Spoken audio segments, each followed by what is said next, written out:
ceerno yo Allah jogan en ziyara o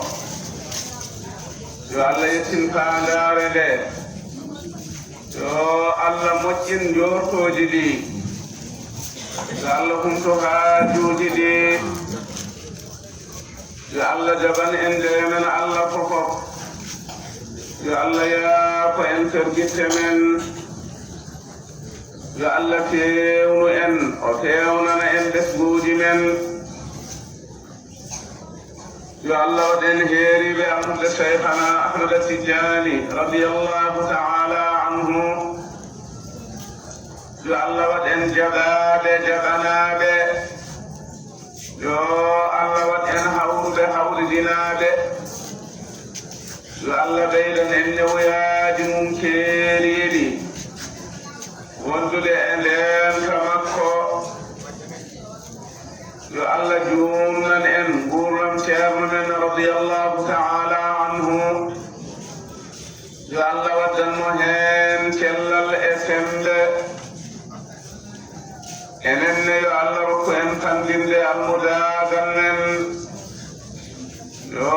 Allah rokku en rewde e fele mabɓe e ñemtinde ɓe ko suuɗi e ko feeñi بجاه رسول الله صلى الله عليه وسلم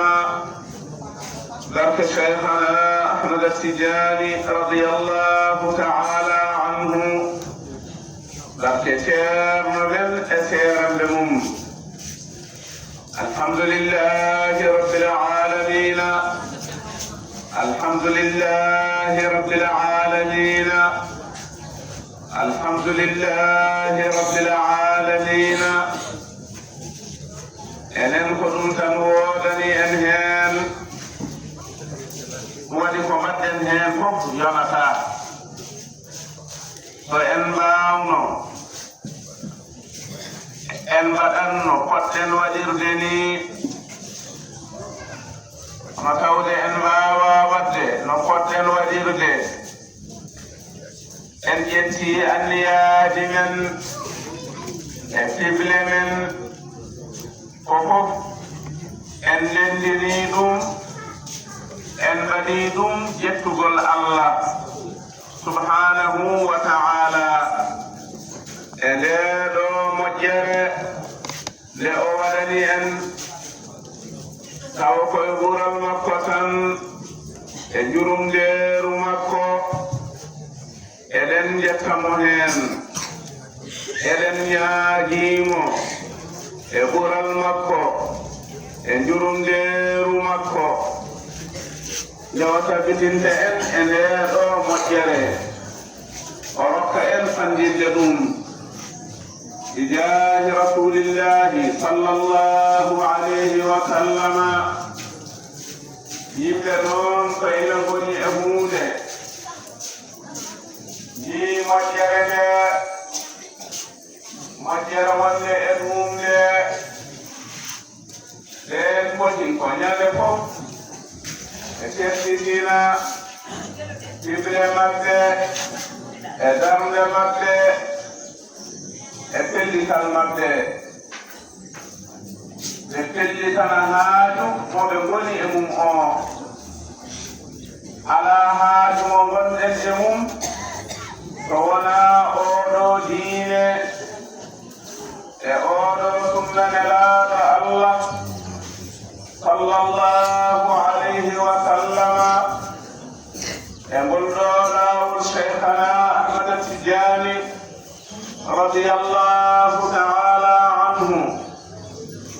e ngoɗo felo almudagal ko ɗum tan woni ko gonɗen e muɗum eɗen ñaaji Allah yo Allah tabitin en hen ɓeydoɗen tinnade no moƴƴi ko enterande Allah e nelaɗo mum sallallahu alayhi wa sallama goppuɗen jeymen goppuɗen leydeyale men goppuɗen teddule men tubɗen Allah e nelaɗo mum sallallahu alayhi wa sallama garden tawtuɗen ceerno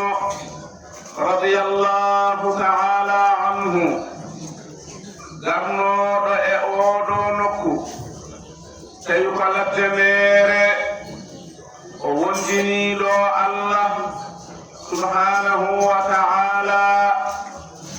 Allah wondinimo wondi e makko e ɗeɗo golle l'islam e oɗo sunnanelaɗo Allah sallallahu alayhi wa sallama e gonɗo lawol cheikhana Ahmad Tijani e enede julɓe e ko nafata ɗumen to diine mumen e ko aduna mumen. Allah wallimo ha wayi no wayi hande ni sabu e barkeji seeramɓe makko e needi mumen e makko ɗum jibini needi makko e meɗen ko ɗum woni ko Allah waɗani en wadde ɓeydoɗen tinnade no moƴƴi tinnoɗen e sunna o e rende ɗum e sifaji fof gila to dewle to haa ko indeeri to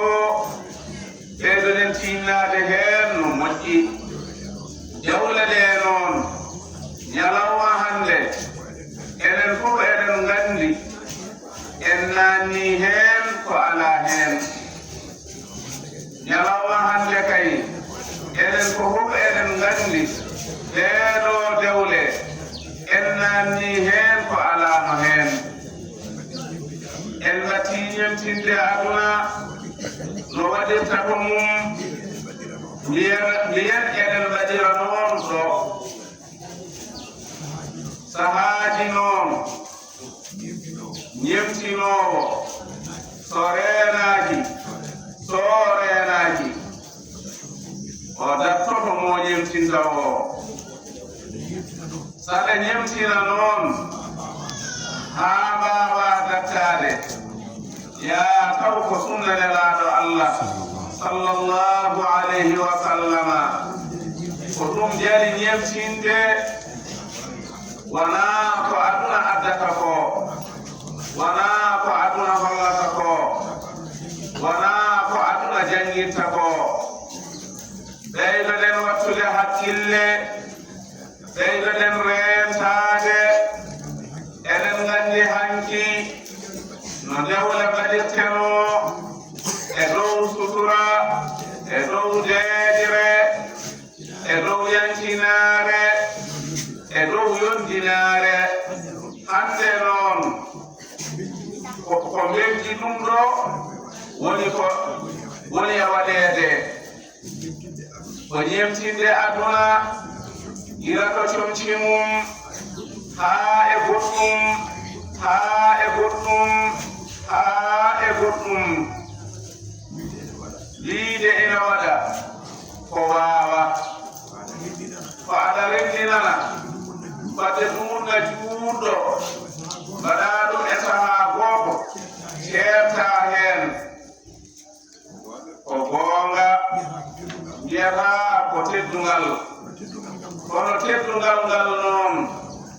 yaa taw wontanaalima lor kala teddungal ngal aɗa waɗa wontanma lor ko aan naanni heen hoore ma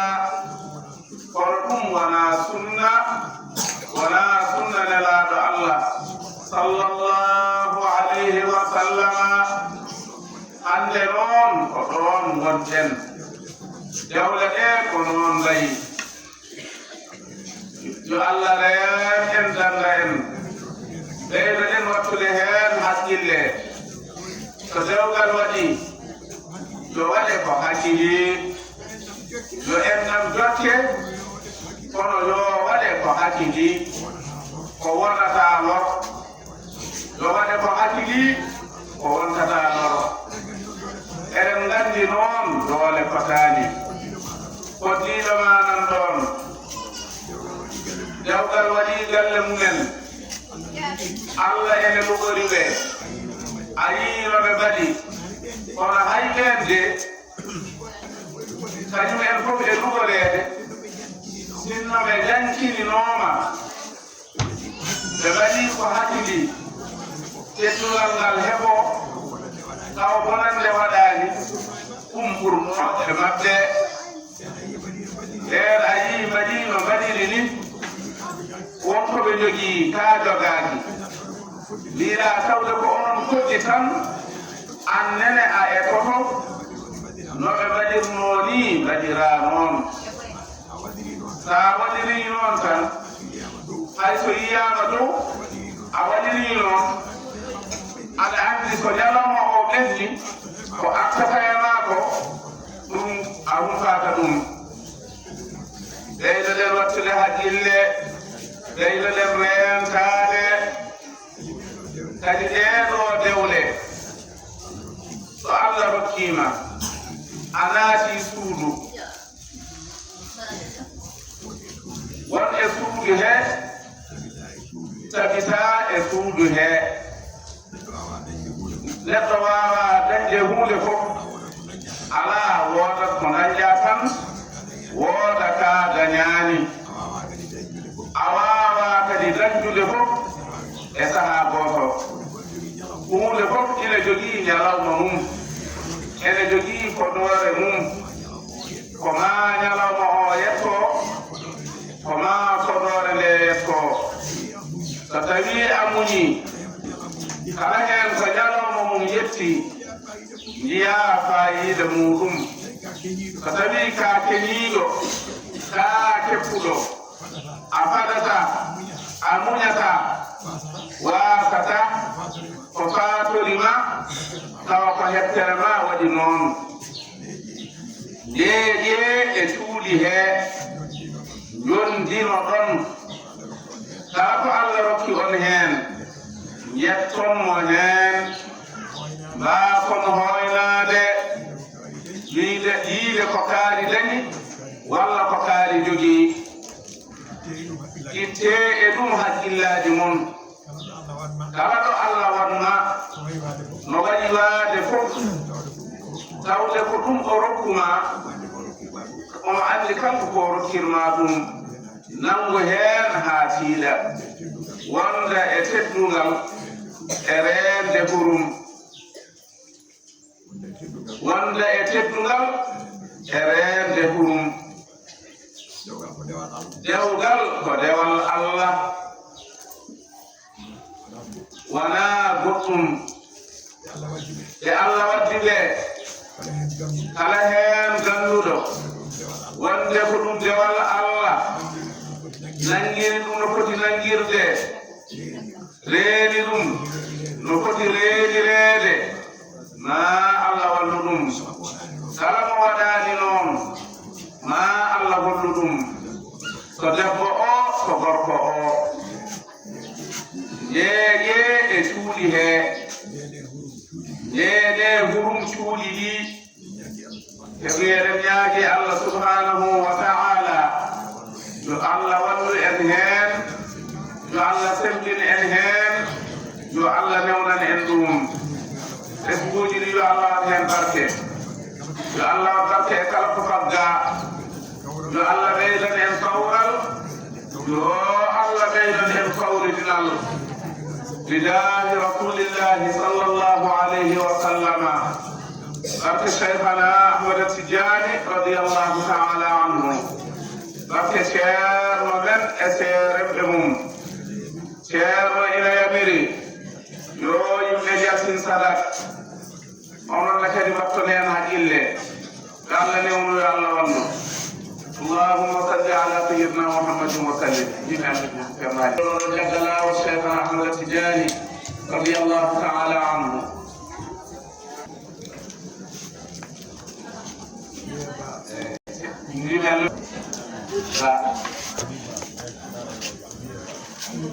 سيني نيمار ألف لام لام ها صغير ألف لام أرى هاتم ميم ألف جودة نون رت ألف لام أرى حاتم جبريا ميمة جبل دعاء فاتحة صلاة الفاتحة